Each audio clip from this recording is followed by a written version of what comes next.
Hey everybody, welcome to episode 120 of the Toys for Games cast. Recording this on a Thursday night, June 29th, 2017. I am one of your hosts, Josh Brown. I am joined not by the man I'm usually joined by, but definitely joined by a man I am used to recording with on a regular basis. Not only this show, but another award-winning podcast. A podcast that shall not be named here on this show, because it evokes too much emotion. None other, making his return, Matt Sonnenberg. Hi, Matt. Hi, Josh. How are you, buddy? I'm doing well. We've been quite busy this week. Mm-hmm. We are. Jason is quite busy as well with extracurricular activities. He was unable to make it to tonight's show. He was booked solid all week. It wasn't going to happen at all. So I know that you're always ready to podcast, and you don't mind filling in when need be. So I appreciate you helping me out here tonight. My pleasure. It's going to be fun. Yeah, you have some big shoes to fill here, though, Matt. Very true. I mean, usually when you come on, you're hanging out with both of us, playing third wheel. Yeah. I think only once I've actually had you as just the second co-host. Yeah, I think it's happened before. Okay, so, just to remind you of how this works, you're going to have to talk a lot about Philly sports. Okay. You're going to have to talk about Hershey Park in some capacity.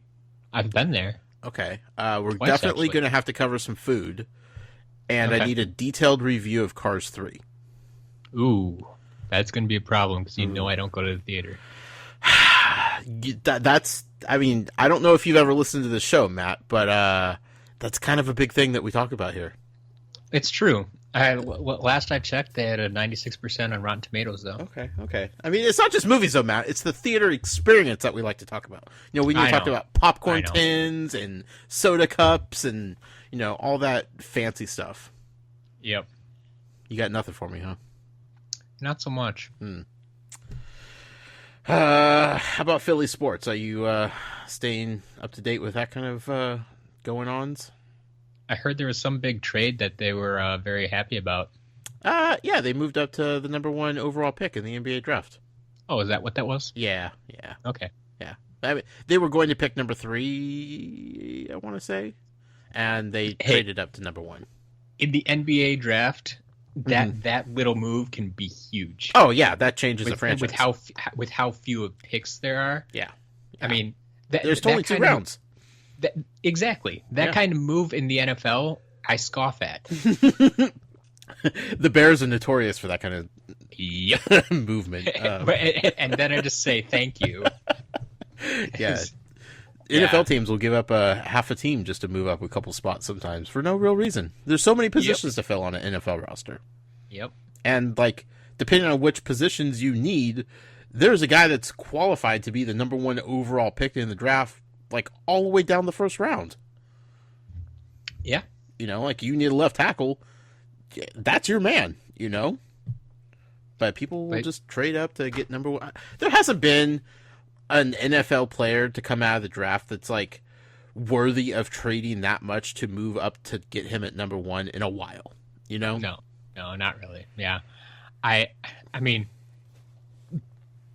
basically, look in hindsight, a guy like Aaron Rodgers would have been someone to trade up for. Sure. But instead, 23 other teams let him slide. Right. Yeah. It's ridiculous how it works. Yeah, and that's the NFL. I mean, if another team had picked him up and started him immediately, which is notorious for happening with young quarterbacks, yep, there's a good chance he's not the Aaron Rodgers that we know today. No, not at all. Sitting on the bench for a few years behind one of the all-time bests in the NFL, definitely helped his career. He wasn't happy about it. He was a little grumpy when it happened, but, Oh, yeah. Hindsight, it worked out for the best. I think so. But, I mean, he could have easily been a David Carr situation and thrown in there to the Lions and just got eaten up. Not the actual team, the Lions, because they don't beat up anybody. But, You know what I'm saying. Not in the past 20 years, no. Poor Lions. So yeah, Philly sports. Number 1 overall pick. That was they didn't have to trade much for it either. That was the best part. Good for them. They traded their pick, and then I think next year's pick as well, and I can't even remember, but they found their guy. They're happy about it. From all accounts, the city of Philadelphia is excited for NBA season, which is super weird considering it's still baseball season, still soccer season. Football season will be starting before basketball. Yeah, but they don't have a lot to be excited about there. Not all. No, they don't. They are looking towards the future with the Sixers and nothing else in Philly right now. Very true. That's how it happens, I guess. These cities that are spoiled with all these teams to pick from. You and I, we don't have that, Matt. No, not so much. I mean, here in Portland, we have one season. That's basketball. That's it. I mean, you could say soccer, but nobody really cares about soccer. We don't even have a professional soccer team in the state. We don't have a professional hockey team in the state. Yeah. Like, it just... We're basically a 3-sport state. Sure. And 2 of them aren't worth talking about. Well, the Brewers are doing pretty good. I think they're in first place this year. Like, the second best... Don't get me started about the Brewers. It doesn't matter how well they are doing. That's true. As soon as they get to the playoffs, they will fail. No, yeah, you're right. If not before. Yeah. But yeah, like the second most talked about sports team in Wisconsin is the Badgers. Yeah, that's true. You're a football state. I mean, through and through. Yes. Cold weather, football state. I mean, that's just... We love it. Yeah, I can't blame you. Yeah, I mean, here in Portland, I mean, the soccer team won the championship 2 seasons ago, and everybody's like, oh, we're going to be Soccer City, USA, where you just won the No, nobody... They won the championship, and people forgot to go to the parade for them. You know, like, I honestly don't even know if they had a parade, but still, nobody was talking about them after it happened. It was like, cool, they won. All right, when did the Blazers start? You know, like, it goes right back to that. So...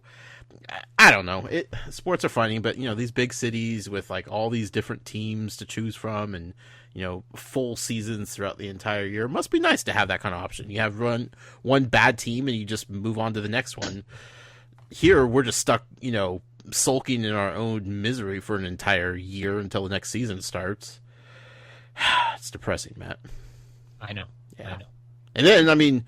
Portlanders don't even bother claiming Seattle Seahawks as their team because this whole Washington-Oregon rivalry that's going on. Like, how dare you pretend to be a Seahawks fan living in the city of Portland? So, yep. Then people start claiming the 49ers and the Raiders are moving to Las Vegas, and it's a mess here, Matt. We are a very confused sports city, metropolitan area. Good reason to stay away from the coast. Well, I mean, the coast is nice. Let's be real. But 4th of July is coming up, Matt. Do you have any big plans? I do. What are you doing? Have a fireworks show that I've been going to since I was in high school. Ooh. So, like, yikes. Just a couple years. Wow. Ago.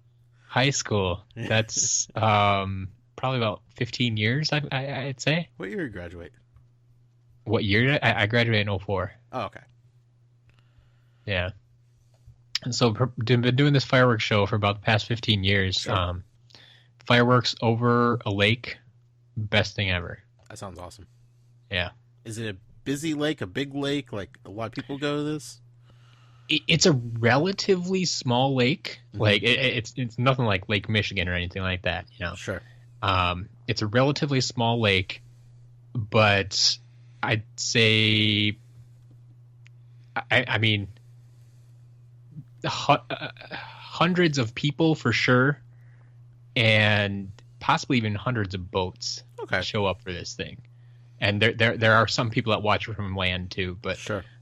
Just in this lake just gets jam-packed with boats. I bet everybody just goes and parks, anchors up. Yep. And then they have a lighted boat parade right before the fireworks start. You can dress up your boat if you want, and sure. As soon as it gets dark enough, the boat parade goes out, and then shortly after that, we get fireworks. And well, like they're quite impressive, especially considering it's the folks that live around the lake that actually donate to the fireworks fund or whatever, and get this going every year. Okay. So it's like locally funded, and it's a good like 45 to 60 minute show. That's cool. Yeah, that's awesome. Now I heard there's a lot of lakes up there in your region. Yep. One or two. Is this like a normal thing? Like most lakes have these kind of fireworks displays, or no? It's just this specific lake. Yeah, we have a lot of fireworks, but they're generally at public parks. If you live near Milwaukee, if you live in that general vicinity, you can probably go to one park and see about 4 different fireworks shows at once. Oh wow! Because they just like. They're at all these different parks, but I mean, they shoot them high enough you can see them. Yeah. So, but I don't know of too many that are actually on lakes like this one. Cool. This one we've been going to, like I said, about 15 years, and then there's the Big Bang fireworks at Summerfest. Okay. Are you familiar with Summerfest? I think you've told me about that. Is that a giant music festival? Yeah. Okay. Yeah. They claim America's largest music festival. Right. And so, I think they moved it now. It used to be on the 4th every year, but I think they actually shut down for the 4th. So somewhere around there, they have the Big Bang fireworks, which actually are over Lake Michigan. Okay. It looks like it's a little inlet kind of, so it doesn't actually look like a lake. Sure. It looks more like a river at that point, but those are quite well done as well. Those are usually televised even. Ooh. Although watching fireworks on TV is weird. You don't get the same effect. You don't get you don't get to feel the explosions in your chest. Smell that sulfur. Yep. Yeah, I hear you. Back at when I lived in California, our little town, we did the firework show from the high school on the football field. Okay. Which is pretty cool because people could lay out on the grass or they could sit up in the bleachers. It was kind of like free roam type of thing. But I always remember every year, just regardless of like what the entire fireworks show consisted of, they always had this one firework display that was just this giant barrel, and they always labeled it as all the confiscated fireworks from the police department. And as a kid, I was like, oh my God, like they're actually, confiscating fireworks from people around town, and they're just throwing it in this giant barrel and then lighting it on fire. This is the coolest thing ever. Obviously, it was just like, that display was donated financially by the police department. But as a kid, that was the coolest thing. Just think of this giant barrel filled with all these illegal fireworks just going off like crazy. Yep. So cool. Up here, though, usually now fireworks used to be legal here in Vancouver, Washington. In Portland, illegal, banned. Okay. Sparklers and like little ground blooms, like that was the extent of it. So everybody from Portland would come across the river to Washington and buy all the fireworks, and we had fireworks stands all over the city. It was nuts. January 1st of this year, new law went into effect where fireworks are now banned within city limits of Vancouver. Okay. Big bummer, right? Yeah. Then I got confused because then I started seeing fireworks stands popping up like a couple weeks ago, and like they're starting to get ready. I'm like, wait a second. I thought you guys said it was illegal to shoot fireworks off in city limits. Well, what I didn't realize at the time was all these fireworks stands that were popping up were just past city limits.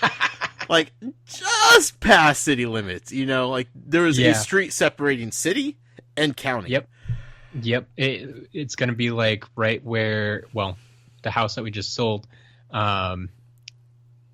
like we lived right on the edge of town. Yeah. Like literally 2 blocks over, that there's a house that was considered town of Eau Claire as opposed to city. Sure. Yeah. Well, lucky for us, Matt, We are officially in county and not city. The street that leads to our house, like there's like the main road and then turn off to come to our house, which is only like 3 houses up from that main street. Sure. That street is the dividing line of city and county, which is, every time I see police officers around this area, it's always the sheriff. It's never the Vancouver Police Department. Yep. So because we're so close, like, I don't know if it's worth risking. Like, I like to set off fireworks. I like playing with fireworks. I enjoy putting on shows for the kids, blowing stuff up, trying to be as safe as possible. But it's a good excuse to waste a little bit of money and put on a little display for the kiddos. But we're so close to that line, Matt. I don't know if it's worth risking. Print out your map ahead of time. Yeah. And have it ready to go in case any cops show up and you are here. Yeah, because I guess it's like a $500 fine for anybody that gets caught with fireworks. So, but the fact that they're selling them right around the corner from me, like, I feel pretty good about it. But man, you get that one neighbor that just doesn't want fireworks around, and it could get messy quick. But we'll see. I got a few days to decide. Yeah, I like the biggest problem with fireworks displays and stuff that people's personal displays is that you have to wait till it's dark really to get the full effect. Yep. And then it's the parents with young kids that you're waking up. Yeah. But it just doesn't pay to do them during the day. So no. Yeah. I mean, it's that one night of the year where it's just like, it's going to be a loud night. It's going to be going for a while. Just kind of deal with it. Well, you see, and that's the thing too. Is like if you're doing it on the 4th, fine. Yeah. Oh, yeah, the people that do it like 2-3 nights before, it's like, stop it. I just had someone down the road do it 2 nights ago. Too early. You can't do that. People aren't ready for that kind of stuff. I know. Yeah. The night before, like the 3rd, I'll huff and puff about it a little bit. But I will also understand, for whatever reason, like maybe they're going to like the fireworks show that's down on the river on the 4th, so they're doing their own the night before. Whatever, I'll give them the pass. Yeah. Like I'll be grump and sit on the porch and be like, oh, you shouldn't be lighting off fireworks. But I'm not going to call anybody about it. I'm not going to like it, but like this year, the 4th is on a Tuesday. Yeah. Right. So like I could see people even just keeping it on the weekend and doing it like on the 2nd or something like that. And yeah, I'm not going to like it, but I can understand it. But I swear, Matt, one firework gets lit off on July 5th and it is on. No, get them all done by the 4th. You are done on the night of the 4th. There should not be any fireworks after that. Yep. Move on with your life, folks. I love fireworks. It's a fun time of year, man. We got good food, good weather, fun, hanging out with friends and family, lighting stuff up, blowing stuff up. It's good times. Good times. We do have to talk about some toys to life stuff here on this podcast, Matt. I suppose we could try. This is episode 120 of Toys for Gamescast, after all. The show is sponsored, as always, by our wonderful friend Devin Lachinsky. You can find him on YouTube, youtube.com/user/DLASCH2. Thank you, Devin Lachinsky, for everything that you do for us in this show and this community. We greatly appreciate it. Matt, we don't have a lot of news to talk about. Like, even the fact that we're waiting a couple weeks in between shows now, it still feels like we're scraping the barrel sometimes to come up with news, but we're going to do our best here. Yeah. I mean, to be perfectly honest, I think this is what you kind of envisioned the show to be when you first started. Yes. Things kind like of it was supposed to be like an every other week type of thing. And yeah. You have a little bit of news here and there, and it just took off so fast. But yeah. Thanks, Lego. Thanks, Star Wars. Thanks, Amiibo. Honestly, no, thank you guys. Let's start in your wheelhouse, Matt. This is your segment. You sponsor it. SCLMatt.com is the website that you want people to go to and check out everything that you're up to. They could find you on Twitter, of course, at SCLMatt.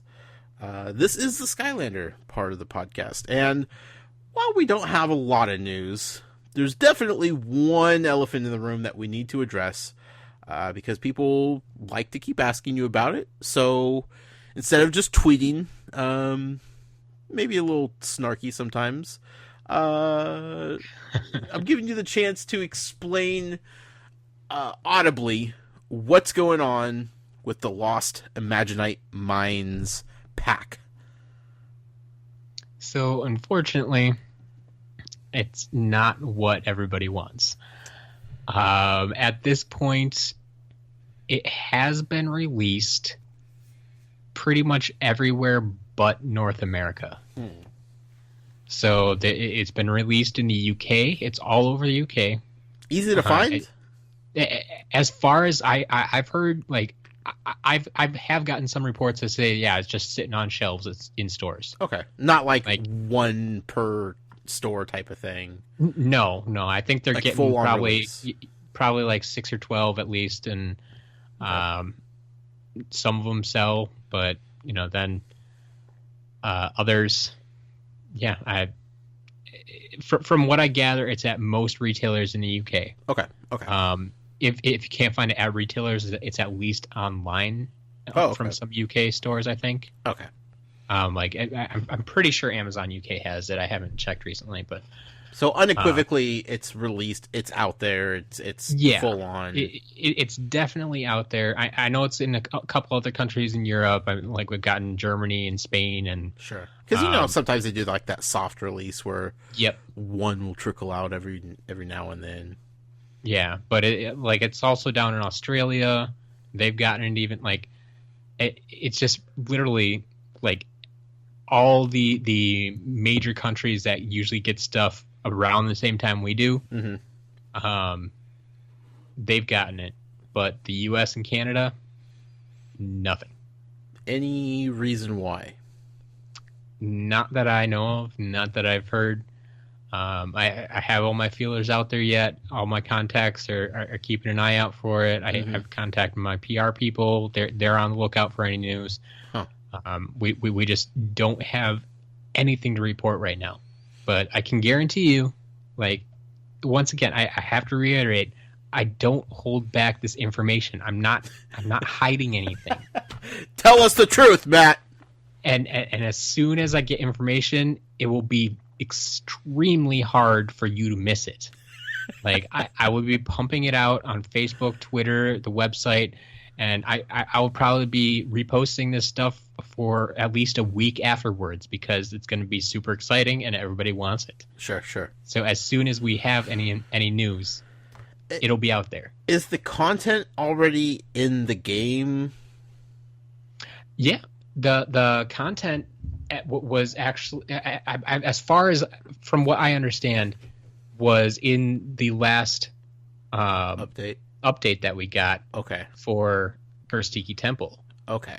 Because all those parts were in there. That's right. It said it was still locked to the level pack and that type of thing. Okay. And we got the outline of where the Lost Imaginite Mine is going. Mm-hmm. So it's not a matter of them trying to finish the content for North America, English speaking, or anything like that. It's just the physical toys at this point. Yeah. The best I can gather, I have no idea if there's any truth to this, but is maybe they've slowed down production so much that they just don't have enough stock right now, and they're like, okay, we have enough to ship it out to the UK, so we'll just send all those out right now and someone can have it. Sure. And then they got another smaller shipment, that can go to Germany and this can go to Australia, and they're just waiting to because the US is obviously their largest market. Right. And that's why I fully believe that it's still coming. Okay. I'm not at the point yet where I think I need to import it. This isn't a yawn trap situation, right? You see, yawn traps I can understand. And people have been asking about the last 5 creation crystals. Right. That could end up in a yawn trap situation, and I could see that happening. The major problem with those is if and when they do come, it's going to be very hard to notice because I guarantee you there will be zero fanfare. Sure. Yeah. When those hit stores, they're just going to show up, and it's going to be 100% up to the Skylanders super fans to even notice. Right. Because the average user isn't going to know which ones are old and which ones are new, which ones haven't been released yet. Sure. It's going to be up to those super fans to say, hey, that's one of the 5 that hasn't been released yet. Mm-hmm. Maybe there's more, but the fact is these are out on shelves now. These are being shipped. Keep a lookout. So right. But yeah, as far as why the U.S. doesn't have it yet, no idea really. Well, you would think that. I mean, reasonably, it's safe to assume that because it's tied to content in the game, that is, the only way to unlock it would be these things. Like, it has to come out eventually. Exactly. And that's, I mean, one, like I said, it's their largest market.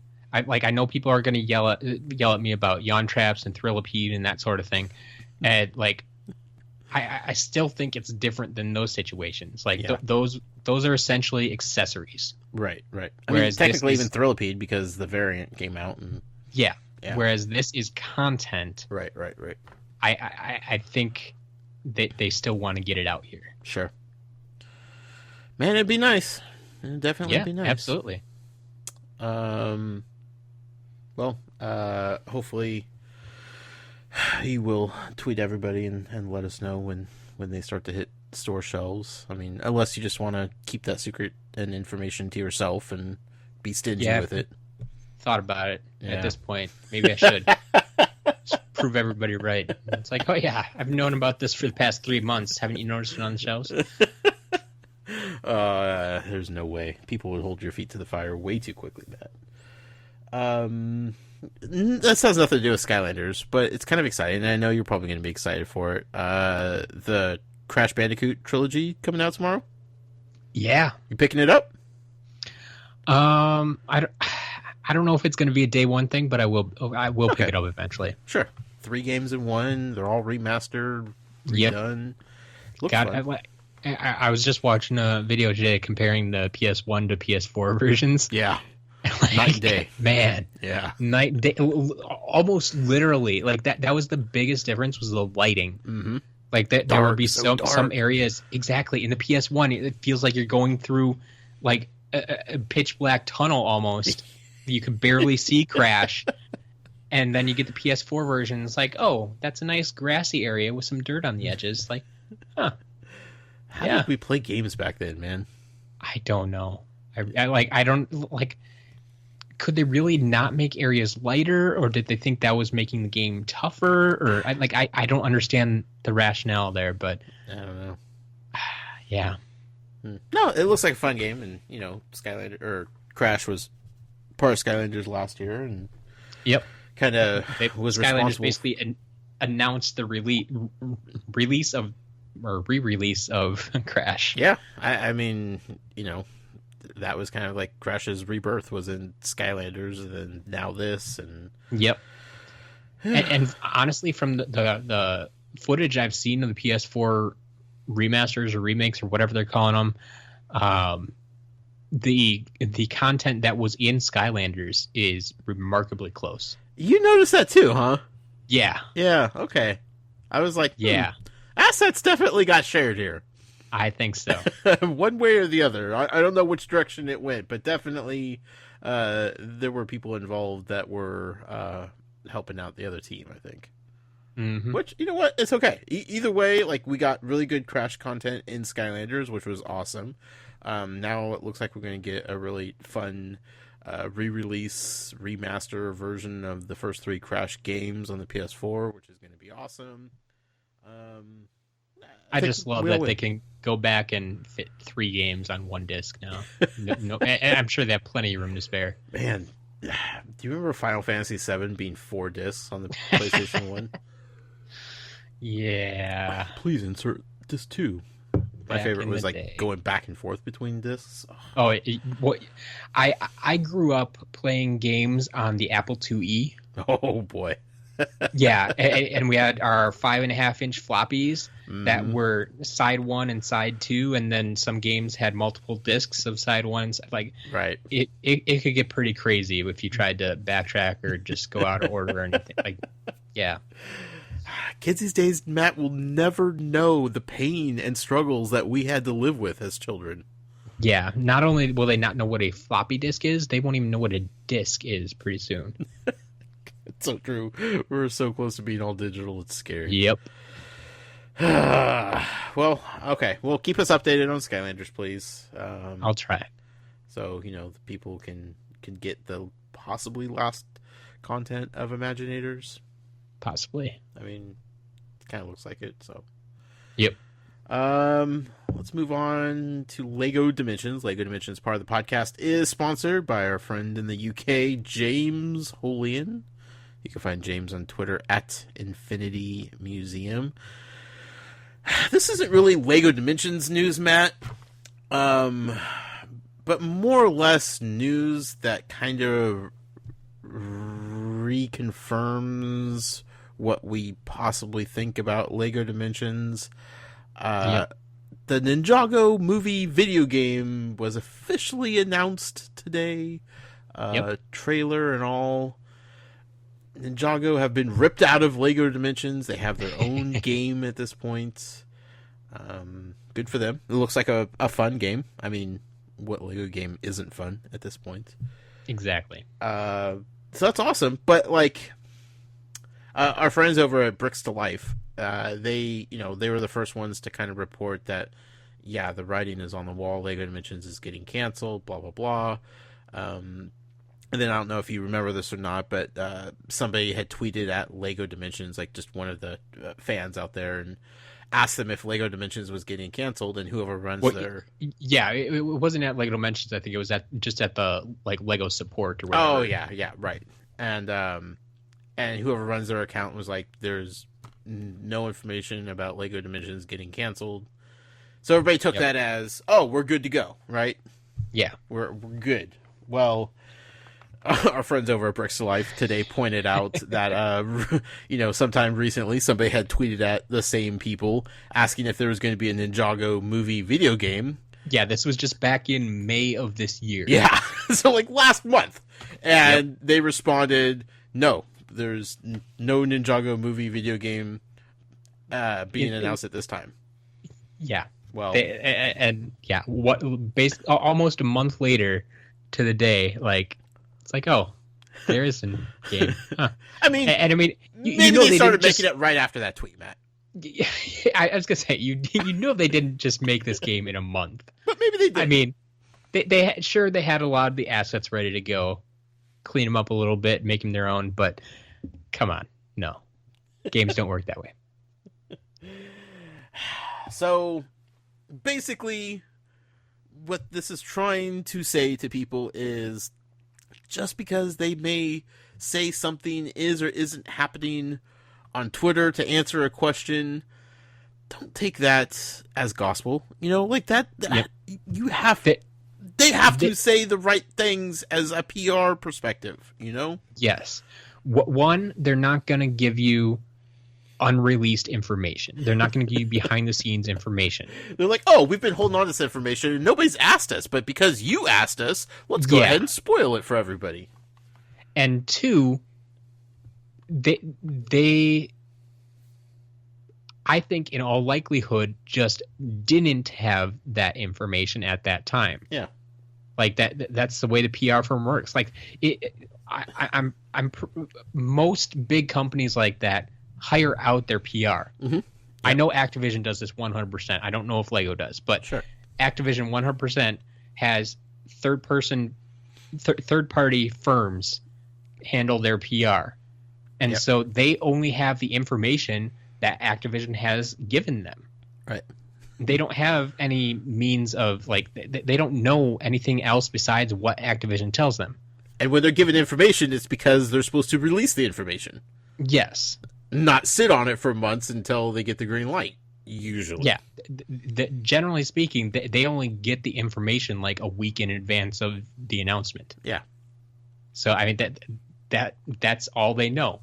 So when they give those answers on Twitter and such, it could be 100% truthful to what they know. Right.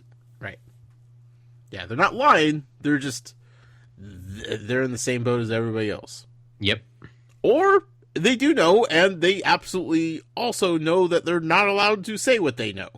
Exactly. If they're holding something back, it's probably because they'll lose their job if they tell them. Yeah. Like if they would share that information. So I don't care if 1 million people tweet at them and ask if LEGO Dimensions is getting canceled. You're going to get the same answer every time. And just because you get the same answer every time doesn't mean that answer is, the actual truth behind everything. It's a sticky situation, folks. Look, LEGO Dimensions, they're not talking about anything past Wave 9 at all. Nothing. No hints, no hype, no nothing. I want information. I think we all want information. Yep. But it just doesn't seem like there's any information out there to give. Yeah. And just to, show once again how things can change. Like, we're pretty sure that Wave 9 is probably going to be the end of things. Right. Because they've stretched it out this far already. This is longer than we expected. Oh, big time. And Wave 9 is probably going to be the end. It's going to bother me forever that the credits of LEGO Dimensions state these people worked on Waves 6 through 10. That's so true. Like, they're not going to go back and change that. Yeah. They're not going to put that in an update and say, change the credits. No. Yeah. Well, they split up what was it, Wave 6 or 7? They split it up into half. There was like 6.5. So, if you want to go that route, Matt, you could just bump up the numbers on all these other waves, and this might be Wave 10 if you look at it that way. It could be. Yeah. But question lingers, why didn't they do that? But, yeah. Because they like to bug you, Matt. Yeah. Well, okay, here's the difference, and you could speak to this a little bit, between LEGO Dimensions and Skylanders, right? Yep. Both games, as we know it, face a very real possibility of being done and over, and we never see any new content from them again. Yes.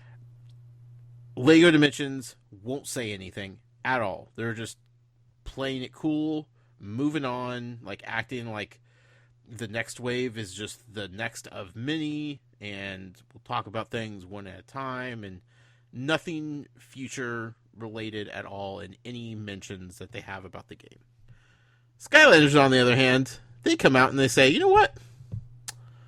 We're going to take a break. We're not going to come out with another new game this year.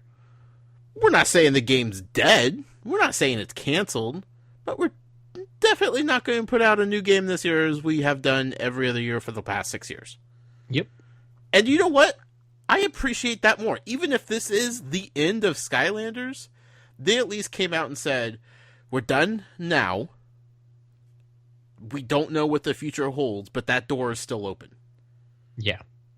And exactly. Like you said, I think I appreciate that more. Letting us know what your plan is for this coming year. Yeah. Because, one of your big arguments I've heard for LEGO Dimensions is that if you tell people it's over, people aren't going to buy the product. Right. And while it may be true for some people, just look at us Skylanders fans. Mm-hmm. We know that there's not a new game coming up, but we still want all the content from this past year. Yeah. We are still hungering for this content. We want to buy it. People have already gone to importing it. If you keep putting the content out, people will keep buying it. Sure. There might be a difference between, because Skylanders is one game at a time, whereas LEGO came out the gate promising this 3-year plan of you only have to buy one game, one starter pack, and we're going to include 3 years worth of content and go from there. So I feel like people still feel shortchanged by that, whereas Skylander fans are just well, I want all the content for this game, and then I'm done. I'm happy. I'm cool. Sure. Sure. They don't. If this, Lost Imaginite pack doesn't come out, then people are going to lose their minds because like that's content that was promised to them that they can't have. So that would change it up a little bit. But I mean, once this is complete, Skylanders fans, they could be bummed that there's not a new game coming out this fall, but they could at least be okay knowing that what they were promised going into Imaginators was fulfilled. Yeah. So yeah, I mean, so Skylanders fans are still ready to buy more content for it because it's just like, okay, well, I'm finishing this up. But Lego Dimensions fans are just like, well, am I buying this content because it's going to be the last content, or am I buying this content because this is just more that's going to start the next year of content? Like, where is this going? So, I mean, if Lego Dimensions were to just straight up cancel, nobody's buying any more starter packs. I mean, they could sell all the fun packs and story packs, sure, no problem. But I don't think anybody's rushing out to buy starter packs. Yeah, I mean, you might still find a few to buy them because there are going to be people out there who just never knew it existed until now. Sure. Case in point, I just had someone email me yesterday that they have a 4-year-old who wants to play the game. Yeah. The parent knows nothing about Skylanders. Sure. But they wanted to know where to get started because, and this is the how I expected the marketing to work in the first place.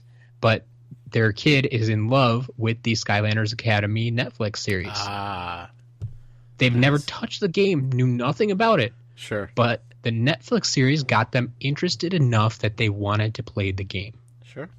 Which, I mean, that show might be spawning a whole new generation of Skylanders fans. Yeah. That's cool. I like that. Best part, though, with the Skylanders, is you won't have to, download all these different updates and patches to fill in content. Like, you just buy the figures and you play the whole game. I mean, Imaginators is the first one that's really done that with new content, right? Really, right. As far as levels or anything like that. Yeah. But I mean, that's even just add on. There's still the full story type of thing. Lego Dimensions would be tricky, especially if it gets canceled, and what happens to that content if it's not download, how long will those servers stay up to be able to download that content? Exactly. Man, I don't know. So, all in all, what we're saying is just because a Twitter account says one thing doesn't make it that should be held to the highest regard as far as truth is concerned. Ninjago movie video game case in point. Just be ready for it, folks. Be ready. And look forward to Wave 9. Hey, it's still going to be fun. Even if it's the end. Yep. I'm looking forward to it. So am I. Let's talk about Amiibo, Matt. All right. This is your favorite part of the podcast. Absolutely. Amiibo, this segment, is sponsored by our wonderful friend Michael O'Driscoll. You can find him on Twitter at amiibo_museum. You could also find his wife's album. She's a singer. Her name is Anya, Ania. Her album that she released a few months back is called And the Light Comes In. You can check it out on iTunes. You could also listen to it on Spotify if you like it. Check it out. So yeah, Michael O'Driscoll and his wonderful wife, Anya. Amiibo is back, Matt. They are, absolutely. Welcome to 2015. Amiibo hunt is real. People can't find them. It's stressful. Holy cow. What happened? So, to be perfectly honest, even though I don't partake in Amiibo, yeah, I just love that this is back. It's exciting, right? Yes. I love following the Amiibo community, possibly more than any other community out there. It's so up and down. It's so up and down. But like I look for these things in stores all the time. Yeah. I've never bought them, but well, no, I take that back. You bought one. I bought one. That what was that? Dark Pit. Yeah. What back when it was is it still an exclusive? Best I don't know. Buy. Yeah, I don't think it ever broke exclusivity. But yeah, my store had them, so I bought one Sure. and I sold it to someone right away at cost. And Right. Like, just you just needed to be a part of it, right? yeah. It was like it was a phenomenon. It's like I found it. I can't just let it sit there on the shelf. It feels wrong to pass this up. I gotta buy it. But I had no use for it. And you didn't capitalize on it. You weren't trying to make monetary gains. Like I knew there were people out there looking for them. Sure. So yeah, and you were saving it from the scalpers. Yep. But yeah, we're back. Amiibo craze is back. Now it's I not love it.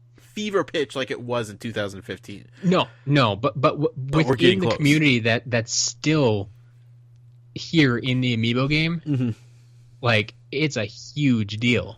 Yeah. I would have thought that people would just move on from Amiibo. Like that's what it felt like with people. People were just done collecting them, right? That's totally what it felt like. And yeah, but then the Switch came out and Breath of the Wild came out, and then people are just like gobbling up every little bit of Nintendo they possibly can. The NES Classic, and now we got the Super NES Classic coming out. Yep. And Nintendo could do no wrong, and it's crazy that Amiibo is just still in the mix of things, you know? I mean, right now with this most recent release, I think a big part of it plays into that it is Zelda related. Yeah. Like, if there were 3 store exclusive Pikmin Amiibo, I don't think people would care quite as much. Right. But the fact that there are 3 store exclusive Zelda Amiibo, people want them. Sure. And yeah, we'll probably see that when that one Pikmin Amiibo is released in next month, I think it is. Something like that. You know, I doubt it's going to be as crazy as this is, but then we're going to turn around and we're going to have the 6 Smash Brother Amiibo. Yep. And we're going back to square one all over again. Yep. You know, because we got the store exclusives, we got the variants, like it's going to be the Wild West all over again. And it's so fun and so stupid and just joyful. Like this is Amiibo is the reason this podcast exists, you know, to be completely honest. It's the reason it took off. Yeah. Yeah. I mean, so the 3 Zelda figures that were, or Legend of Zelda figures that were released, the 3 different links, 30th anniversary links. There was the Majora's Mask link that was exclusive to Best Buy. There was the Twilight Princess link that was exclusive to GameStop, and then the Skyward Sword link, which was exclusive to Amazon. Yeah. Best Buy had plenty of pre-orders up. They didn't get many in store. I think like 1 or 2 per store that weren't pre-ordered. Sure. Very limited quantities. GameStop, however, every single one that they had was just to fulfill all the pre-orders that they had put out. They had 0 to buy in store. This is bad, Matt, because I didn't pre-order. I pre-ordered the Best Buy one. Okay, so I'm not gonna like send my high horse and say pre-order so 2015. Like it is 2015. Yeah, we're back. I knew these were gonna be big just because of Breath of the Wild like craze and everything. So I was smart enough to pre-order the Best Buy one, and I had sworn that I had pre-ordered the GameStop one, but I definitely did not. So that's my own fault. I was dumb and didn't do that. Not intentionally, just I made a mistake. Honest mistake. So I don't have the Twilight Princess link, which bugs me a little bit. Of course. And then the Amazon one, people were losing their mind the day before and then the morning of because Amazon didn't put up pre-orders. And I was just sitting there reading everybody's tweets, and everybody is just so angry, and everybody's just getting more and more fired up with every like second that goes by that Amazon's not putting these up. And I just wanted to like grab everybody by the collar and shake them and say, Amazon always does this. They were doing this in 2015. Like, it got to the point where like they stopped answering questions, and like they told people a specific time of the day of release that it was going to be up for order. Yep. But for the most part, like, this was Amazon's MO all along. Yep. So I don't know why people were expecting anything different from Amazon this time around. But man, it brought back some memories, you know? Everybody's sitting around F5ing Amazon's page, waiting for that thing to go. And then, like, the second it goes up, everybody's tweeting it. Everybody's sharing links. Crazy. Sharing links. See what I did there, Matt? Yeah. No, it was fun. It was exciting day. You know, like, I went around to 3 different GameStops before I finally, you know, got the message that they had 0 to sell that weren't pre-ordered. But I was like, wow, it's been a long time since I've had to do this, you know? It was exciting. I liked it. And the community, we're all there together in this. Yep. So, you know, some people are upset. I missed out on one. I'm upset about that. But I'm more happy and excited that I was gonna say, people are happy and excited about Amiibo again. Yeah. You're upset that you don't have one of them, but overall, you're excited that the hunt is back. Absolutely. 100%. Yeah. So we'll see where this goes. So I have a question for you. Yeah. Because, I mean, as much as I do follow the Amiibo craze, it's mostly through you guys. Right. And you mentioned briefly 30th anniversary. Yes. Are these 3 technically part of the 30th anniversary group? Yeah, because so what they did is, and they didn't announce this when the first set of 30th anniversary were released, that they were going to be doing more, but now it turns out that they basically picked a version of Link from each one of their games, except the handheld games, and made a Link version Amiibo. So these all have the 30th anniversary packaging that the first wave did as well, like that 8-bit Link and so they do have the 30th anniversary on it. Yep, absolutely. Okay. Yeah. Okay. Mm-hmm. And you know, they say Majora's Mask, Twilight Princess, Skyward Sword, but they do have that 30th anniversary logo on the box, and it's the same packaging as the old ones too. So, all right. Yeah. And the best part about them is they are so useful in the Breath of the Wild game. Yeah? Yeah, because you get different costumes with them. There you go. So you could get like the Fierce Deity Link. Ooh. Yeah, I can't remember which one unlocks pieces of armor for that one. And it's not like you just put the Amiibo down and you get that costume. Like, you put the Amiibo, you scan it in, and a chest falls from the sky.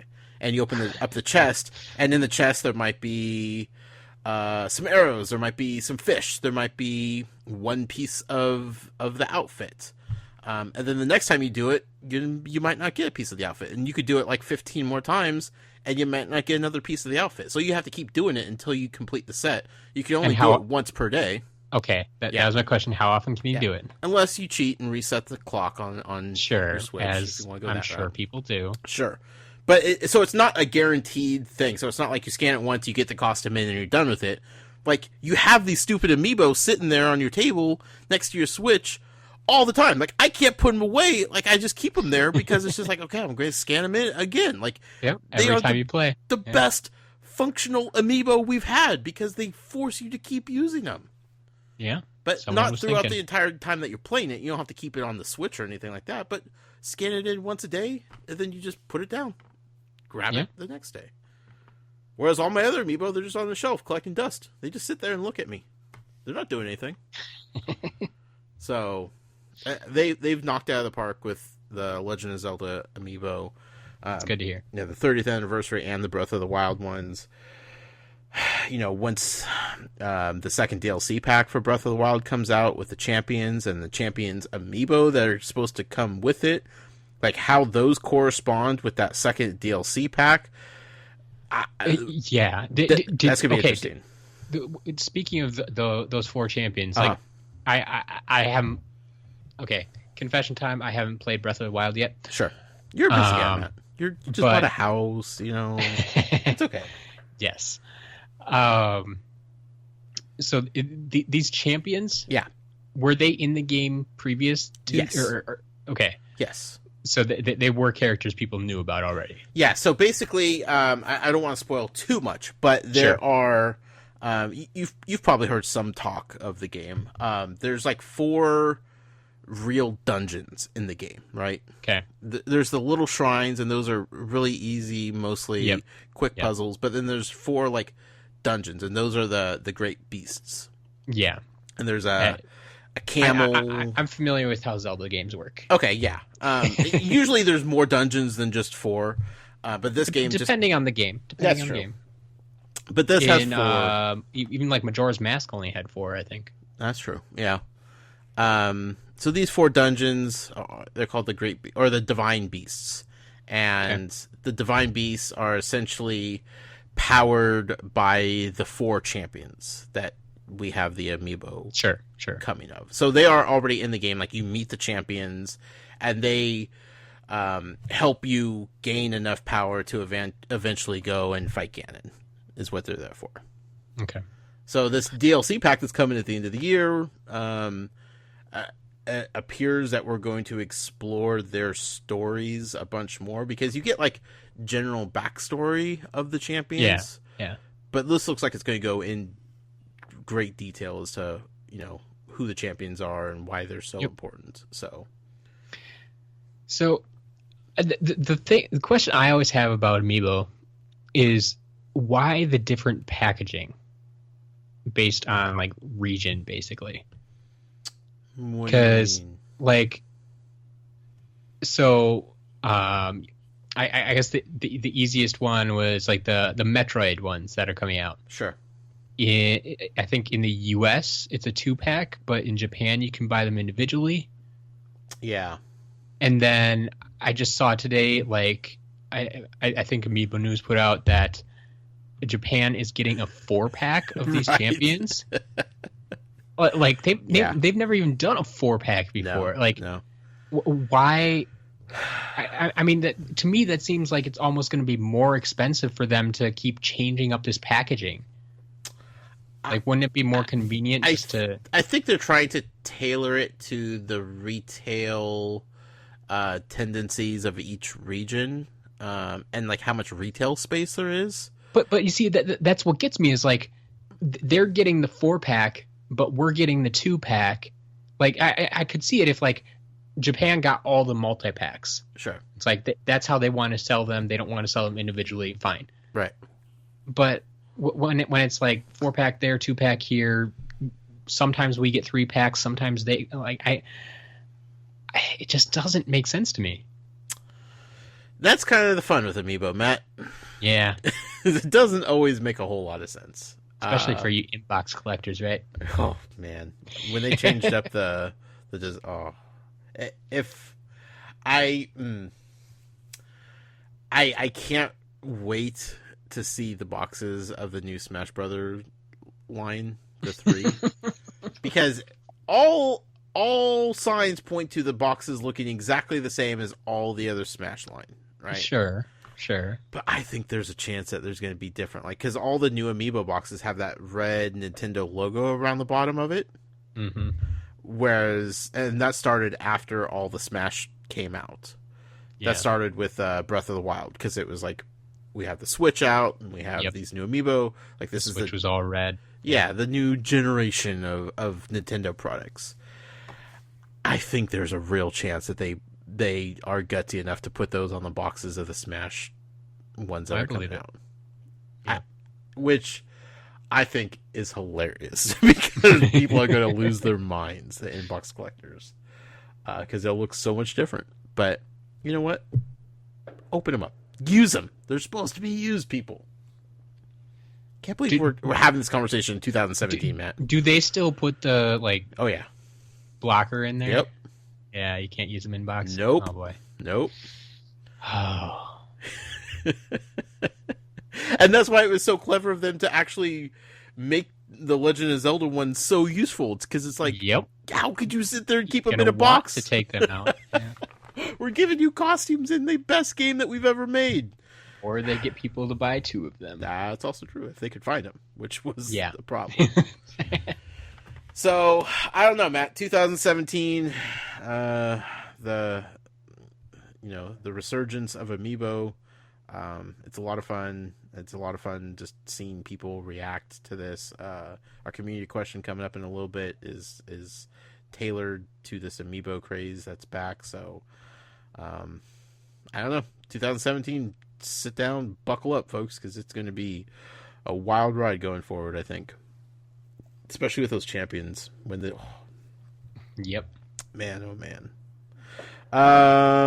Let's go on to our final category, which is sponsored by our friend Christopher Long from Long's Toys. You can find him on Twitter at CLong83. You can find him on YouTube, youtube.com/user/Long's Toys. You can also check out his podcast that he does with his buddy. It's called Geek Each Week, and they can be found on Twitter at Geek Each Week. This category, Matt, this is filling up fast. I don't know exactly how to describe it, but we have just a bunch of things to talk about. First of all, Beast of Balance. We mentioned in the last show that they have a new Kickstarter coming up in July for Beast of Balance Battles. Now, we don't know anything about the Kickstarter yet. It's not live, but they've been teasing it the last couple days. They have. They unveiled a new beast today, which is a chameleon. And I'm so excited for a chameleon. He looks awesome. I don't know how that will work into the game. But then again, we don't know what Beast of Balance Battles is. Is it a brand new game? Is it an expansion of the game we already have? We don't know, Matt. Yeah. We know the chameleon's going to be part of it in some way, shape, or form. But we also know that they're going to have cards. Really? They're introducing cards in some way, shape, or form. Which seems really odd when at least the base game that we knew about is, based on stacking. Right. Like, how do you think? I mean, I don't know. That's why I'm so confused. Like, is this a new game? Is it an extension of the game we have? Is it like a spin-off side project type of game? How are cards going to play into this? But they definitely have cards. They showed them scanning in cards. They showed off one of the cards. It looks awesome. But, like the base of the game has, the NFC chip reader attached to it. Yeah. So it looks like the cards are going to have NFC chips in it. So the cards will play into the game somehow. But I don't know. I have no idea. I'm excited, though. I'm excited to find out. Yeah, it seems like a nice way to expand it. Yeah. They also said they're going to have 2 more new beasts to go along with the chameleon. So I think they're promising 3 new beasts. Do we know these beasts are they going to be sold individually? Okay. I don't even know if they're physical.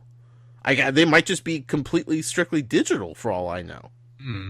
No idea. Interesting. Yeah. But they already showed the chameleon being mixed up with some of the other animals that are in the game. Yeah. Which is fun, but again, they didn't show off a chameleon figure. So I don't know. They need to launch that thing soon. We need information on that. So stay on the lookout. When we know something, you guys will definitely know something. Because I can't get enough of Beast of Balance still to this day. But speaking of launching, Matt, we have a launch coming up in 2 days, July 1st. Yeah. Lightseekers is officially coming to Toys R Us this Saturday. The figures, Matt. The figures and accessories. That you've all been waiting for. Yeah. That, well, Kickstarter backers have already. But Right. Yeah. This is a big day. Did you back them at a figure level? I did, yeah. I got both figures with extra weapons. The only thing I didn't get, because I forgot to add it to my plan, was the flight packs. Okay, yeah. That was my biggest question was, like, were you able to get, like, extra weapons and stuff? Yeah, you could go through after they announced stuff and kind of adjust your order to fit what you wanted. So do you know, other than, like you said, the flight pack, is there anything that they're releasing this week that you don't have, I guess? No, from what I understand, it is still just the 2 core figures with the extra weapon accessories and then the extra flight packs. Okay. So basically everything that was available on Kickstarter is now going to be in store. Now available to the public. There's a chance that maybe we'll see another figure, but I would think that they would have hyped that up a little bit more. Yeah, like they've definitely introduced the other figures. Oh yeah, but it would be quite the surprise to walk in and see a bunch of new figures. That it 2 feels like a good number to start with. It would almost feel wrong if they just bumped it up to 3. Yeah. Let people get introduced to the game and the figures, and let them pick between one or the other, and check out the weapons, because the weapons and flight packs are totally interchangeable. So you don't need to pick just the weapon set for that one character. You can get whatever ones you want. But yeah, that's happening this Saturday, July 1st. Toys R Us is around the country. I don't know if it's world. I was going to say world, but that might not be true. Yeah, U.S. at least. Yeah, definitely. I'm excited to see them in store. I definitely want people to head out to Toys R Us. You don't have to do it Saturday, but just this weekend, and snap some pictures of the displays, because I want to see them. I want to see what the displays look like at various Toys R Us's. Definitely want to share them on Twitter to help them build a little bit more hype and recognition for it. But it's a big day for them. Like, they shipped out a lot of product already with the Kickstarter, but getting them in store on shelves next to their cards, like, that's the thing. Is it going to be next to the cards? That's going to be huge. And that's the other thing too, is like the cards have been out there, but I think the figures are going to be that much more eye catching. Oh yeah. And get people over to that shelf. Yep.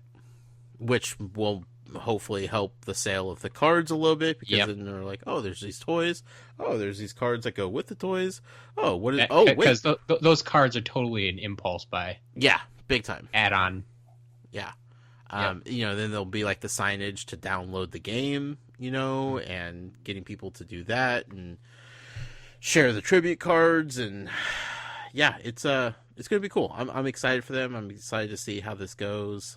It will just be nice to see the beautiful packaging that they have for these figures sitting there on the shelves next to, let's be real, some really great packaging, but packaging that we've seen for a long time now. It's just kind of feels stale at this point. Yep. Like the amiibo, I don't know about your Toys R Us that you go to, Matt, but like the amiibo aren't even in the Toys to Life section. They are next to the video games and like the Nintendo accessories. I think they moved them onto the outer wall. Mm-hmm. And there's also like a shelf of like the Nintendo, like the world of Nintendo figures and plushies and that kind of stuff. And then the Toys to Life stuff, they're in their own aisle around the corner. Yeah, and that's like a graveyard at this point. Giant sale signs. Yeah, buy one get 4 free. Please take these. We're not even going to stop you if you steal them. And then like the end cap of that is the Lightseekers cards. But like having a new product in that aisle, new flashy packaging and signage and everything, like, will get people over there again. Yeah. So. Yeah, I won't be able to make it there this weekend, but I next week, actually, when I'm down for the fireworks, I will definitely be stopping by. So cool. Yeah, check it out for us and let us know what it looks like up in Wisconsin. Will do. So, yeah. Saturday, July 1st, Lightseekers, Toys R Us. Check them out. And if you don't want to go in store, you could order them online. I think you pre-order them right now. But you'll be able to buy them straight up online on the 1st. So, get ready, folks. It's a big day for Lightseekers, and we are happy for them. And speaking of this weekend, I mean, to coincide with their launch of the figures, they're actually going to be at the Anime Expo this weekend, like their team. And they're hosting a card tournament. Yeah, slightly jealous. Like, I still haven't played the card game much, but I would love to go and play with them. Yeah, that would be a lot of fun. Yeah, absolutely. And that's good exposure for them to do something like that, because it's going to get people talking and get people interested, and they'll be learning this new game and checking it out. So, if anybody's going to the Anime Expo out there, definitely swing by and say hi to the Lightseekers team. Yeah, I can tell you, not from direct experience, but like my brother has done some play testing for other board games and card games and such. Sure.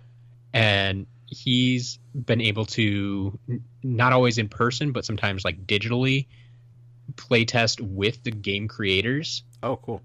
And that, I mean, it's just a wild experience. So yeah, if they're out there playing this card game, the people that help create it, like, get out there and play with them. Yeah, they know that backwards and forwards. Yeah, that's going to be the best experience you ever get with that game, I think. Because they're going to have so much fun with it. Yeah. Yeah. So, that's at Anime Expos in Los Angeles, I believe. I want to say that's right. Not in the Midwest, that's all I know. Yeah, I think it's LA at the convention center. So, congratulations, Lightseekers, on the soon-to-be release of the figures and your appearance at the Anime Expo. With that being said, Matt, it's time to answer the call. The call of the community question this week. This week, I am giving away a $5 Amazon gift card to the person that has what we deem to be the response of the week to this question. We got a lot of responses. A lot. You did. It's amazing. You say amiibo in one tweet and everybody freaks out. It's almost like it's 2015 or something. The question, simply put, how do you feel about the amiibo hunt that's making it feel like it's 2015 again? We got a ton of stuff, Matt. I'm going to read them to you tonight. You can sit back and you can just soak it in and pick a winner. Okay? Sounds good. All right. So the first tweet we have is from Malik at RoseFDeath. He says, I was unable to get 2 of each link, so I feel sick as a dog now. Gonna vomit, according to the GIF that he included. GameStop only carries what is pre-ordered, and Amazon only 1 per customer. So not Nintendo's fault. Evan Parker, Lone Goldfish, said, well, since there's nothing Mega nor Yarn related, I'm not really feeling it. Why can't we have Rabid Amiibo? Still don't know the answer. Very good question. Still don't know. Michael O'Driscoll, you know him as Amiibo_Museum, says it's a love-hate relationship. The hunt is both frustrating and fun. I'm still missing Twilight Princess Link, and it's making me crazy. Big Mike 8109 says, renewed sense of competition, hype, friendship, and the feeling you can like Nintendo publicly again. Also, the humble brag of getting them all. Long's Toys, CLong83, says, Nintendo is just creating a fake shortage to drive demand up again. Sales must have been dipping lately. At JWeaver85 says, people in the U.S. talking about store exclusives where my local stores near refuse to sell Amiibo. Wonder where Jay Weaver 85 is from. I wonder. Daniel Fugate at DF2506 says, I wish I had enough money for them all. The new amiibo look like the best ever, especially the Cloud, Metroid, and Zelda ones. He's talking about the ones that haven't even come out yet. Very true. We talked about them a little bit. They're going to be trouble too. Yeah, big time. Though you could probably get a Pikmin one, though. That'll be okay.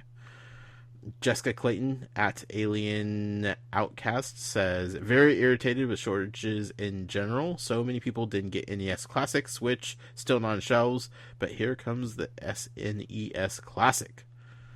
It's true. Yeah. Jeff Grimes 23 says, love it. The thrill of the hunt is the reason I love Toys to Life. It's rejuvenated my love for these silly little toys. Guadalupe says, I feel like a war veteran who's getting flashbacks of the dark days. Yeah, can't argue with that. My Seuss Big Sauce says, I have to accept that there are amiibo that I will never possess. Aww. Admitting defeat. Ben Anderson says, I think it's good for the product as there will be rare amiibos once again and can make collecting them a challenge. Fair enough. DMU Girl 2008 says, had they been in stock, I'd have bought in the Breath of the Wild ones, but as more come out, it stops being an impulse buy. Tori Roz says, so sad. 2015, I live where there were stores. Now I only have Walmart. Ouch. Ooh, that is rough, Tori. Yeah. They didn't even get an exclusive now, did they? No, they got nothing. And they don't even put new stuff out. That's rough. I'm sorry, Tori. Brad at BTrain87 says, harder to obtain than the couple's mask? Hashtag Majora's Mask. Oh,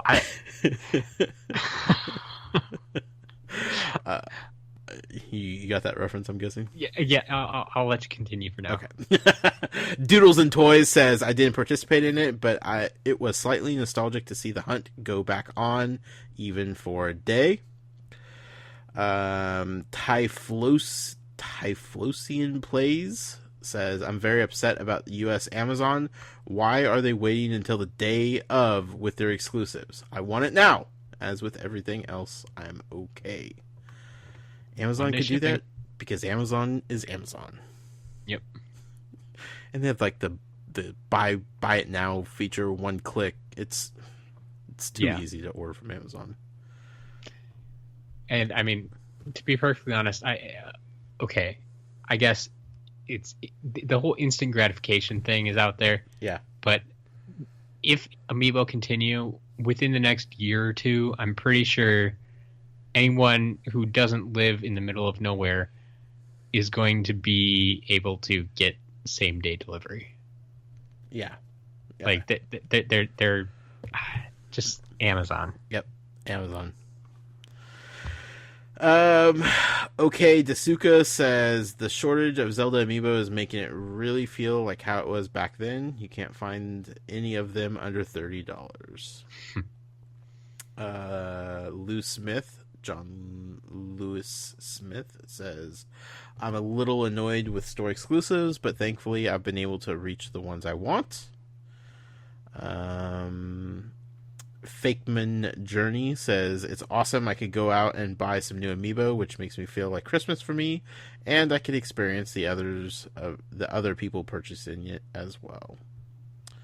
Jackie Yanish says, I'll be out again when the new amiibo arrive. I jumped on the amiibo bandwagon for the first time. Wow. Hey, welcome, Jackie. You missed 2015. Man, how weird would it be just to start collecting amiibo just now? You know, I've thought about that. Like, I have no real need or want to do it other than to prove that I could get a full collection now. There's a couple that would probably be very difficult. I'm sure there would still be a few, but like every time, like in past months, with all those huge restocks got like at Best Buy and stuff. Yeah. Like, I walk into my store and see racks and racks and racks of some I know for sure at one point or another were really hard to find. Right. Like, I know there are war stories out there about trying to find Pit.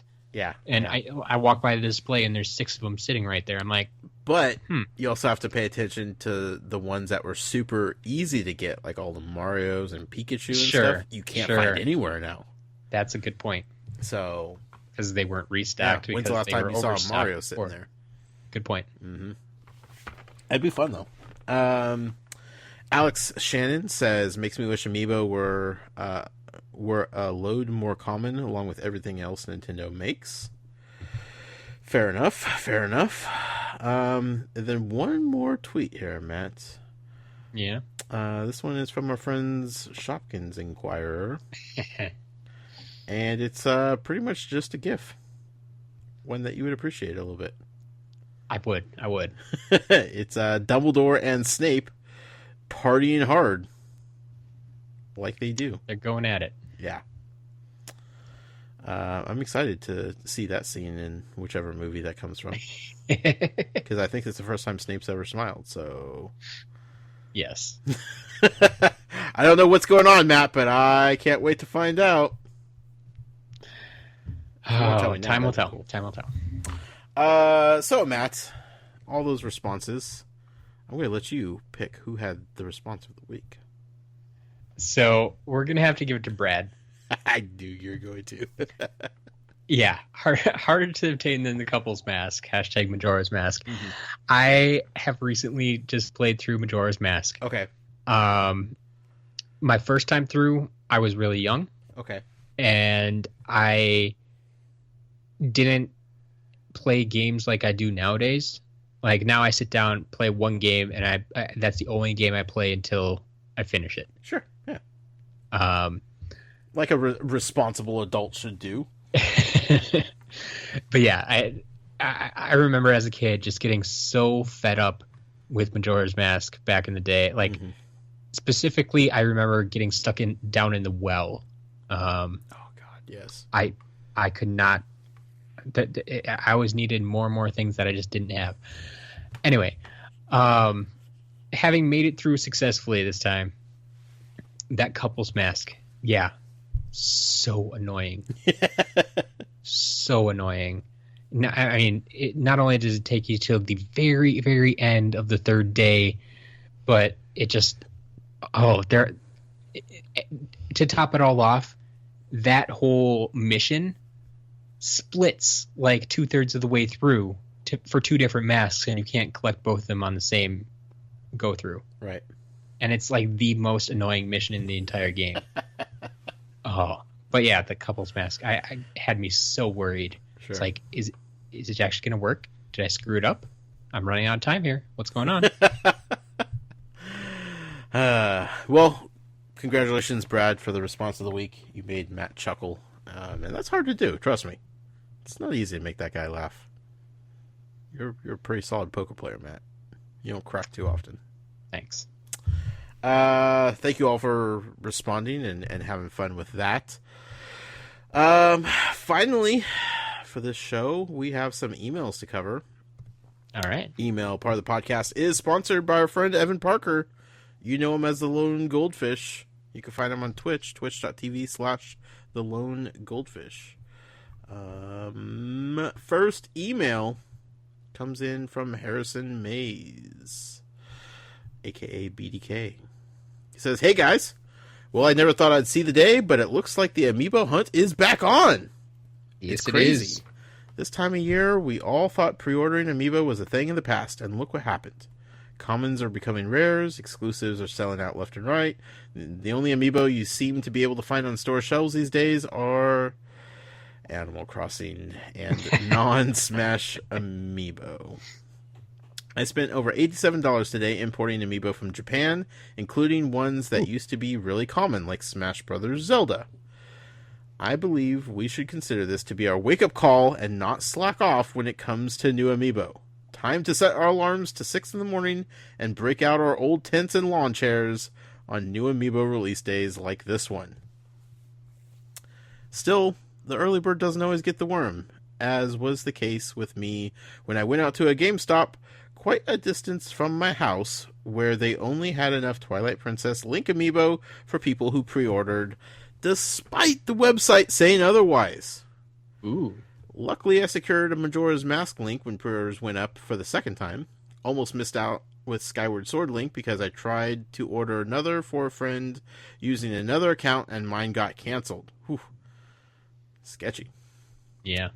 Now I have to pray that I receive one of the back-ordered ones next week and pray harder that this $38 one I imported from my friend doesn't get lost in the mail. All things considered, I'm glad the adrenaline rush for Amiibo is starting to kick back in, because for a while it seemed like it was fizzling out. P.S. I didn't pre-order any of the new Mario Amiibo because, come on, it's Mario. No need to pre-order, right? Right? One would think. I would pre-order every single Amiibo you can. If I were in the game, I would definitely pre-order them as well. Just save yourself the trouble. As soon as Best Buy has them up, pre-order them from Best Buy, because they're still giving the 20% discount with the Gamers Club unlocked. I mean, even though Skylanders tend to be more readily available than Amiibo once they actually release, I've still, even this year, been in the habit of pre-ordering them. Yeah. I don't leave things to chance. No, and Best Buy handles pre-orders pretty well, all things considered. It's true. So, like you said, why are we even chancing it at this point, folks? Next email is from our friend Victor. It says, Dear Josh and Matt, 2 years ago, Skylanders gave us Nintendo characters. Last year, we got PlayStation characters. Yep. Do you think the hopeful next game will have an Xbox representative? If so, who? I think that's the biggest roadblock. Is Xbox. So, I mean, Skylanders, as much as possible, needs to stay family friendly. Yeah. And the Xbox mascots, if you will, tend not to be so family friendly. I mean, because everybody jumps to someone like Master Chief. Right. Like that's probably one of the most recognizable characters, or even Nathan Drake. No, that's PlayStation. That's what am I talking about? Yeah. I mean, Gears of War guy, Marcus Phoenix. Sure. But yeah, I mean, these are not games that are geared toward anywhere near the same age range as Skylanders. Mm-hmm.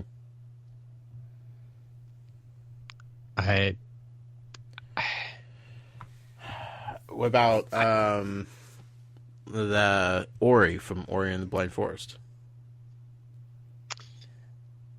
Because it's Xbox exclusive, I'm not quite as familiar with it. Sure. I know it's that game has won tons of awards and is great, but I honestly don't even know what Ori looks like. I mean, first of all, the game is totally family friendly, which is great.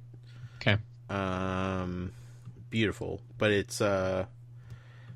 Let me just you do a quick Google search. Type in Ori, Ori, hit images. You'll see exactly who Ori is. Okay. That's borderline Skylander, right? Yep. So that could definitely work. Yeah.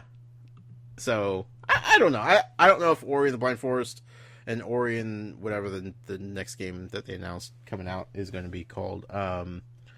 If they have like the brand recognition that Skylanders I mean that would be something too. Like Donkey Kong, Bowser, Crash Bandicoot, sure. People are familiar with those, you know. Yeah. You hit on nostalgia with those two. Right. I think that was a big piece of it. Yeah. I mean, just the fact I have always said that Xbox does not play well with others. Mm-hmm. I mean, Microsoft in general. Sure. And like because I have to explain that to everybody just with Portal compatibility. Mm-hmm. That all these portals are interchangeable except for Xbox. Yeah. Xbox doesn't even play well with itself. Like Xbox 360 and Xbox One, not compatible. Right. You need a specific portal for Xbox 360, a specific different portal for Xbox One. Right. And that's the only console it will work for. I mean, it's just ridiculous. And it's little things like that make me think that an Xbox partnership would just never happen. Yeah, but I don't know. I mean, like, they're making partnerships with Minecraft and other companies, and now Rocket League, you know, like they're jumping on board with that. There you go. Give me Minecraft Skylanders. Or Skylanders Minecraft. Whatever you want to do. Yeah. There's your connection. If I had to pick one, that would be the most family friendly. Yeah. And they go to like a digitalized, like, blocky world, like, yep, Skylanders, and oh man, that would be the best crossover. Huh. I like that. You gotta start brainstorming and pitch this idea to Activision, Matt. We have one more email. This is from somebody you're familiar with, Matt. Yeah. You know him as Atari Alex. Oh. We know him as Better Late Than Never. He writes in and says, Dear Josh and Matt, congratulations on reaching 120 episodes of your fine show. It's a shame Jason couldn't be here for this monumentous occasion, but oh well. Here's 120 more. After nearly 2.5 years, and who knows how many hours of material, I'll admit that it's getting somewhat difficult to continue thinking of Toys to Life related questions. So, I'm going to go in a completely different direction this week. I was inspired by our debate about whether or not peanut butter would be good on a hamburger, and my renewed desire for a sandwich podcast under the Toys for Games network, so I ask you, is hot dog a sandwich?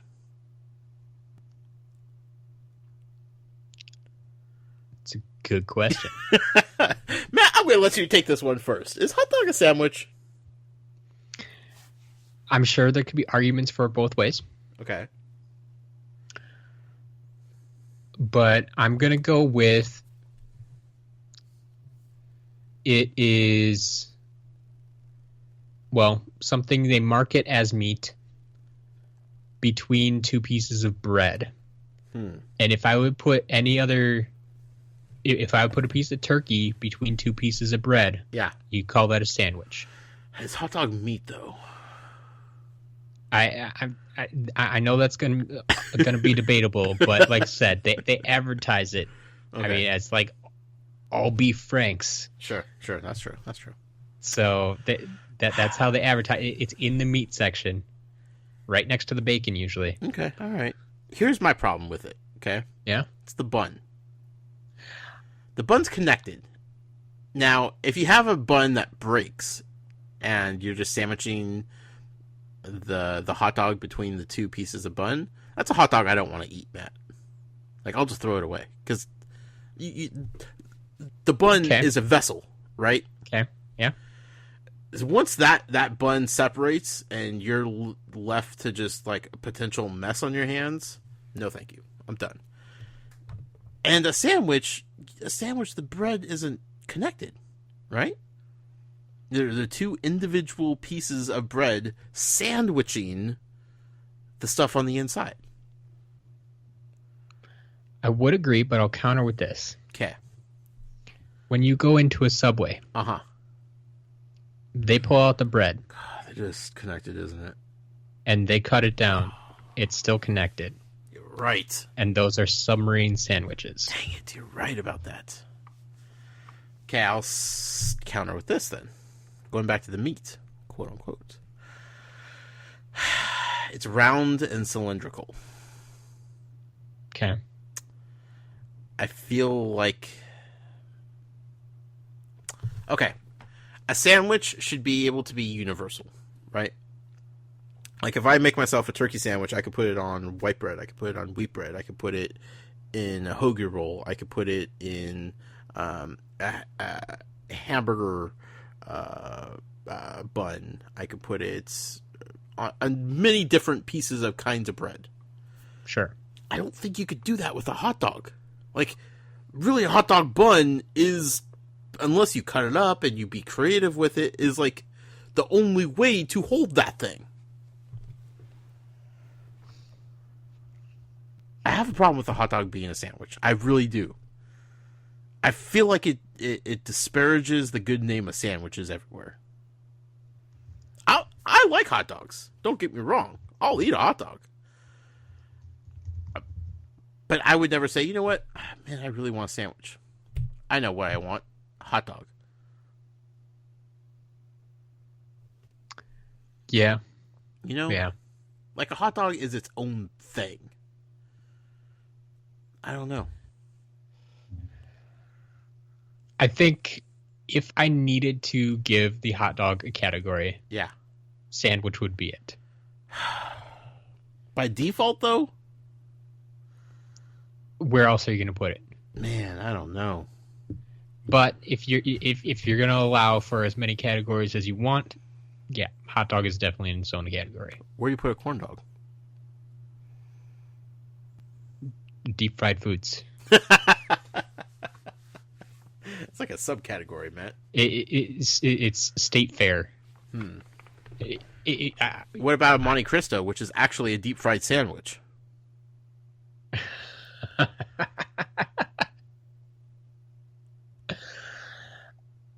Oh.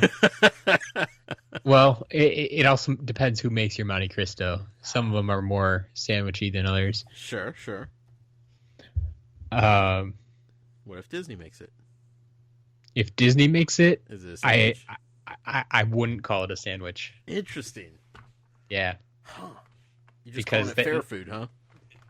I mean, yeah. Theirs is really like deep fried, as I would expect a deep fried food to come out. Like all encompassed by the batter. Yep.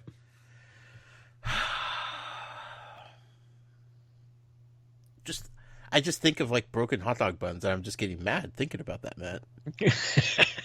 Have you ever tried to eat a hot dog and the bun breaks, and you're just like, well, this sucks. Oh yeah, I know exactly, because then it tries to squirt out both ends, and it starts rolling around, and then your condiments get all messy and garbled up in there, and it's the worst, Matt. I understand. I feel like Alex put us in a rock and a hard place with this question. We have no solid answer, Alex. I'm sorry. But I'm curious, Alex. Do you think a hot dog is a sandwich? Let us know. Alex, and everybody else, you could write in Toys for Games or podcast at toysforgames.com. Let us know. Is hot dog a sandwich? I'm sure Jason has plenty of opinions on this subject. I sure hope so. Yeah.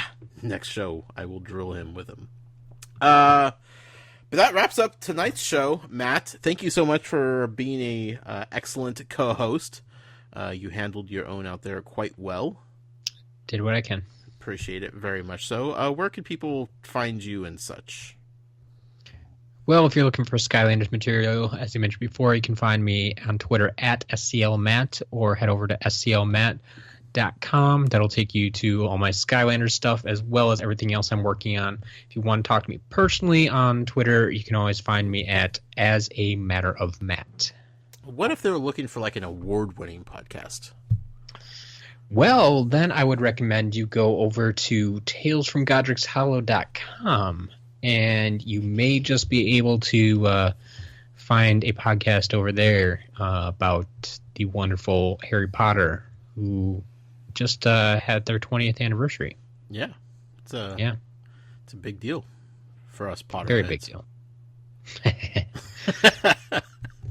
I'm glad that you can call yourself a Potterhead. Well, I mean, I'm getting there, Matt. I'm glad that you understand the term. That I do, my friend. That I do. You can find me personally on Twitter at The Noise. You can follow the show on Twitter at Toys for Games. You could email us, like I mentioned before, podcast at toysforgames.com. You can check out the website. Everything we have going on is hosted over there, toysforgames.com. Our Facebook group, facebook.com/groups/toys4games. Go over there. Tell Ken hello. Tell him I sent you.